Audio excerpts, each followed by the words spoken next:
शायद पहली बार चीन के उइगर मुसलमानों ने भारत से मदद मांगी। दुनिया जानती है कि चीन किस तरह से उइगर मुसलमानों पर अत्याचार कर रहा है, लेकिन दुख की बात है कि कोई भी मुस्लिम देश इनकी आवाज नहीं सुन रहा। उन्होंने आवाज उठाई है। उनके वाइस प्रेसिडेंट असदुल इस्लाम तुर्किस्तानी ने यह बोला है कि चाइना के मुसलमान इंडिया की हेल्प मांग रहे हैं, चाइना से सेपरेट हो तोड़ दो। और साथ ही आप ये भी कह रहे हैं कि बाहर कोई जाते हैं पाकिस्तानी तो उसे कुत्ते की तरह पूछा जाता है। ये तभी ठीक होगा जब हम अपनी गलतियां ठीक करेंगे। है कि मुज़ाकरात हुए हैं पहली दफा बीजिंग में जी।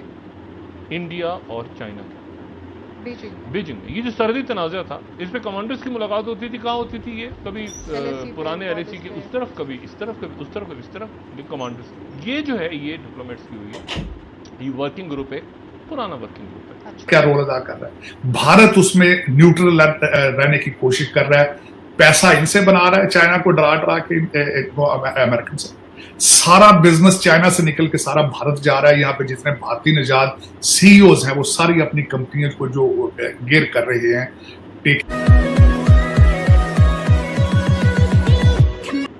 शायद पहली बार चीन के उइगर मुसलमानों ने भारत से मदद मांगी। दुनिया जानती है कि चीन किस तरह से उइगर मुसलमानों पर अत्याचार कर रहा है, लेकिन दुख की बात है कि कोई भी मुस्लिम देश इनकी आवाज की बात करें, चाइना में रहने वाले मुसलमानों की बात करें तो चाइना ने नो डाउट ऐसे दबा के रखा हुआ है कि उनकी आवाज पूरी दुनिया तक नहीं जा सकती। लेकिन कुछ टाइम पहले यूनाइटेड नेशन में भी उनकी आवाज उठाई गई और अब खुद उन्होंने तुर्किस्तान इस्लामिक मूवमेंट के नाम से जो एक पार्टी है, उन्होंने आवाज उठाई है। उनके वाइस प्रेसिडेंट असदुल इस्लाम तुर्किस्तानी ने यह बोला है कि चाइना के मुसलमान इंडिया की हेल्प मांग रहे हैं, चाइना से सेपरेट होने के लिए। इसी वाले से पाकिस्तान की पब्लिक से बात करूंगा कि क्या बात है कि चाइना के मुसलमान इंडिया से हेल्प मांग रहे हैं, जहां के हम ये कहते नजर आए कि इंडिया के मुसलमान महफूज नहीं हैं। पाकिस्तान से क्यों नहीं हेल्प मांगी, सऊदीया से क्यों नहीं हेल्प मांगी, तुर्की से क्यों नहीं हेल्प मांगी, या फिर इस्लाम की जो ऑर्गेनाइजेशन है OIC उससे क्यों नहीं है? खबर के मुताबिक ये है कि उन्होंने ये कहा है कि इंडिया हमारी हेल्प करे,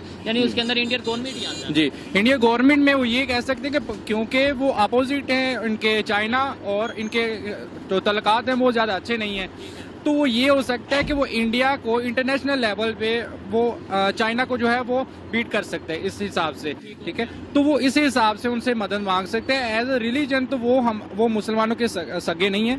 सिर्फ यही बात है कि वो चाहते हैं कि ये लोग मुसलमानों के सगे नहीं है, लेट्स सपोज, तो फिर भी उन्होंने मुसलमानों ने क्यों, यानी चाइना के मुसलमानों ने उनसे ही क्यों हेल्प मांगी? चले सऊदीया से हेल्प मांग लेते, वो तो थोड़े बहुत स्टेबल हैं। तुर्की वालों से हेल्प मांग लेते, OIC में बात ले जाते। OIC क्या मतलब ही क्या है कि भाई आप जहाँ पे भी मुसलमानों पे कोई मसला आ रहा है, कोई इशू आ रहा है, उसके ऊपर बात करेंगे। तो बात ही ये बन रही है ना कि इंडिया को क्यों बोला गया? वो इसलिए कि क्योंकि OIC की अगर बात करें तो OIC ने अगर कुछ करना होता तो कर चुकी होती है।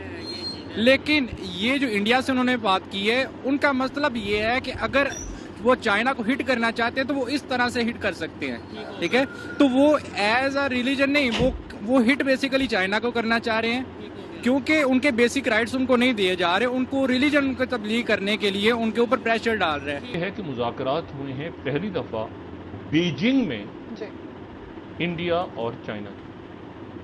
बीजिंग में ये जो सरहदी तनाज़ा था, इस पे कमांडर्स की मुलाकात होती थी। कहाँ होती थी? ये कभी पुराने LAC के उस तरफ, कभी इस तरफ, कभी उस तरफ, कभी इस तरफ कमांडर्स की। ये जो है ये डिप्लोमेट्स की हुई है।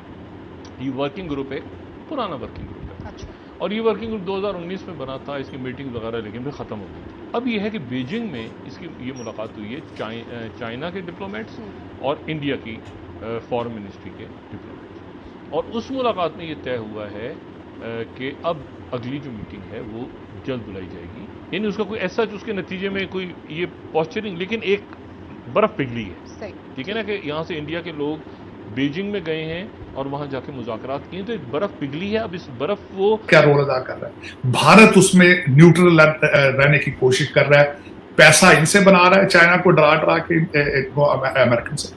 सारा बिजनेस चाइना से निकल के सारा भारत जा रहा है। यहाँ पे जितने भारतीय निजात CEOs हैं वो सारी अपनी कंपनियों को जो गिर कर रहे हैं, taking their business from China. Manufacturing जिस तरह iPhone है वो सारा भारत लेके जा रहे हैं। और जो भारत इस वक्त कर रहा है, जिस तरह उनके एमएसए ने भी ट्रिप लगाए, डॉक्टर जयशंकर साहब ने भी, वो न्यूट्रल प्ले करने की कोशिश कर रहे हैं, बल्कि वो they are claiming the most of the Indian diplomats कि we are doing arbitration in between Ukraine and Russia, क्योंकि they are having eye on a permanent seat at United Nations close. अब उसमें चाइना इस वक्त जो China के president Xi जा रहे हैं वहां पे। आप लगातार खबरें सुन रहे हैं कि पीओके की जनता पाकिस्तान से आजादी मांग रही है, पाकिस्तान के खिलाफ लगातार विरोध प्रदर्शन कर रही है। पीओके की जनता ने तो अब भारत में विलय की बातें तक शुरू कर दी हैं। पाकिस्तान का बलूचिस्तान भी अलग होने की मांग कर रहा है। बलूचिस्तान के लोग पाकिस्तानी सेना के अत्याचारों और अपने इलाकों में चल रही चीनी परियोजनाओं से परेशान हैं। इसी के चलते बलूचिस्तान के लोग भी कई बार भारत से मदद मांग चुके हैं, लेकिन अब तो इससे भी बड़ा देख, अब उइगर विद्रोही भी भारत से मदद मांग रहे हैं। ये घटना चीन के लिए एक जबरदस्त झटका है। अब ये देखना बाकी है कि भारत का इस पर क्या रुख होता है। सबसे मजे की बात तो ये है कि जो आग पीओके में लगी है वो अब धीरे धीरे चीन तक पहुंच गया कि सारी दुनिया में आप हैरान होंगे, बड़े बड़े अच्छे प्रोफेसर जो बड़ी इज्जतदार इंटरनेशनल लेवल के यहाँ पे वहाँ पर जाकर बेचारे वो परेशान है। प्रोफेसर, डॉक्टर, इंजीनियर, वकील, यही बात है। इसी चीज पे मैं रोना रो रहा हूँ कि आप कहते हैं कि किसी बल्कि आप ही कह रहे हैं कि भाई नॉन मुस्लिम को छोड़ो, ईरान इराक की आपस में जंग हुई, अफगानिस्तान पाकिस्तान आपस में लड़ रहा है, ठीक है, सऊदीया और तुर्की आपस में रिलेशन नहीं बेहतर, हम तो फिर ये कह सकते हैं कि पूरी दुनिया के मुसलमान आपस में एक दूसरे के अगेंस्ट। वो भी एक बहुत बड़ा फैक्टर है। इसको मैनिपुलेशन है। हम कोई अंदर से देखिए, थोड़ा पता है क्या कहता है, डिवाइड एंड रूल। एक ये उसकी बड़ी मशहूर है, डिवाइड एंड रूल। दूसरा एक ये मशहूर है कि if you want change, bring the change from inside. ये दूसरी उसकी कोट है। ठीक हो गया। ठीक है, जिसका मतलब ये है कि अंदर से लोगों को प्रमोट कर, जैसे ये